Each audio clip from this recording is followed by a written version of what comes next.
کہ اسلام نے مرد کو 4 شادیوں کا حکم دیا اور عورت کو 1 شادی کرنے کا حکم دیا۔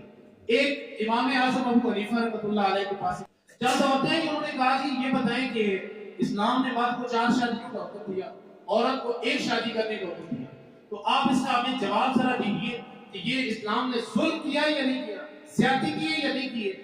اسلام نے اگر مرد کو 4 کی دیا تو عورت کو بھی 4 شادیوں کا حکم ہونا چاہیے۔ آپ نے فرمایا سبحانہ میں اس کا جواب دوں گا۔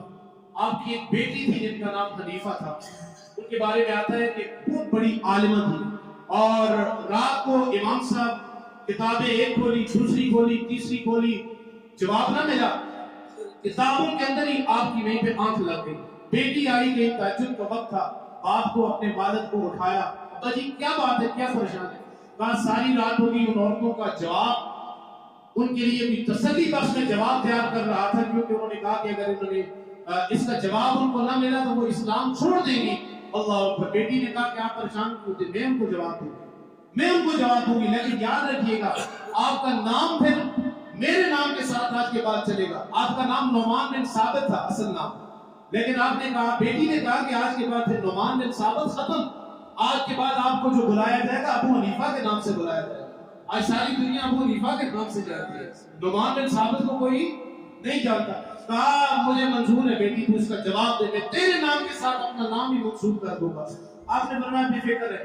اگلے دن عورتیں آئی، 5 یا 6 عورتیں تھیں، آپ نے ان سے کہا کہ اپنے ساتھ ایک بکری بھی لے کے آ جانا، دودھ دینے والی بکریاں بھی لے آئی۔ اب آپ نے فرمایا ایک برتن لے آؤ، برتن لایا گیا۔ اعتراض کیا ہے کہ مرد کے لیے 4 شادیاں، عورت کے لیے 1 شادی ہی کیوں؟ 4 شادیوں کی اجازت عورت کو بھی ہونی چاہیے۔ آپ نے فرمایا کہ ہر ایک سے کہا یہ برتن لو، اپنی اپنی بکری کا دودھ دھو کر اس برتن کے اندر ڈال دی جاؤ۔ ایک عورت آئی، اس نے بکری دھوئی، اس میں سے دودھ لایا، اس دیگچے کے اندر ڈال دیا۔ دوسری سے کہا تم بھی لے کے آؤ دیگچے کے اندر، تیسری آئی دیگچے کے اندر، چوتھی اپنی بکری کا دودھ لے کے آئی دیگچے کے اندر۔ جب دودھ ایک دیگچے کے اندر، ایک پتیلے کے اندر آیا، آپ نے دودھ کو ہلایا، ایک سے کہا ادھر آؤ، ادھر سے اپنا جو بکری کا دودھ ہے وہ مجھے الگ کر کے دکھاؤ۔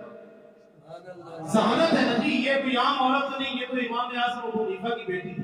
آپ نے فرمایا اپنا دودھ جو تم اپنی بکری کا دودھ لے کے آئی ہو الگ کرو۔ اس نے کہا میں تو الگ نہیں کر سکتی، اب دودھ مکس ہو گیا۔ کہا دوسری سے تم کرو۔ اس نے کہا مجھے بھی۔ کہا تیسری کو تم، چوتھی کو کہا تم اپنا جو بکری کا دودھ ہے الگ کرو۔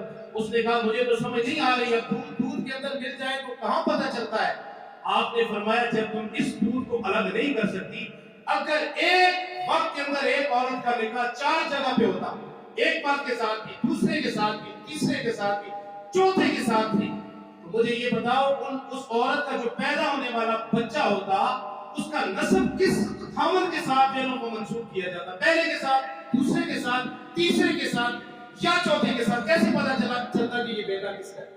گویا وہ بچہ ساری زندگی ایک گالی بن کے رہ جاتا، اس کو پتہ ہی نہ ہوتا کہ اس کا باپ 4-5 میں سے کون سا ہے، یعنی بطور گالی وہ ساری زندگی گزارتا۔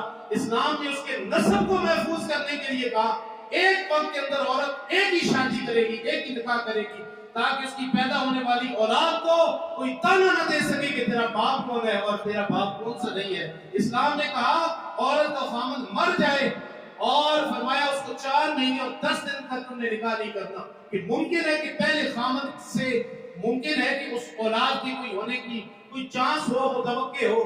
اس کو بھی کہا گیا کہ 4 مہینے 10 دن کے بعد جب کامل یقین ہو جائے اب اس کو نکاح کرنے کی اجازت دی گئی، تاکہ اس وقت کے اندر بھی پیدا ہونے والے بچے کا نسب غیر محفوظ نہ ہو جائے۔ وہ اسلام نے تو ہمارے نسب کا اتنا احترام کیا، اتنا خیال کیا، اس اسلام کے اوپر آپ لوگ اعتراض کرتے ہیں۔